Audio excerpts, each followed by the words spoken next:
ఏం కాలేదు తారక్ సార్. అయినా ఇలాంటి చోట్ల కాస్త జాగ్రత్తగా ఉండాలి కదా నీలవేణి. సడన్ గా ఎందుకు పడబోయావు? నీ డ్రెస్ ఏమన్నా అడ్డొచ్చిందా?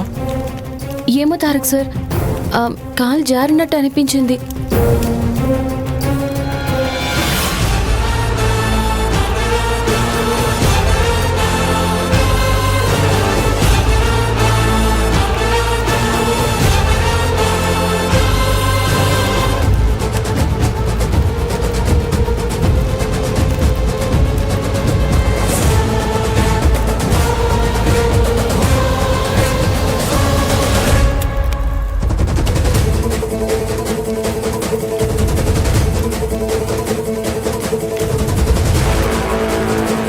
ఇక్కడేంటి ఇంత ఆయిల్ ఉంది?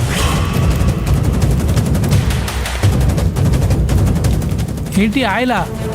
ఇక్కడికి ఎలా వస్తుంది చిన్నయ్య గారు?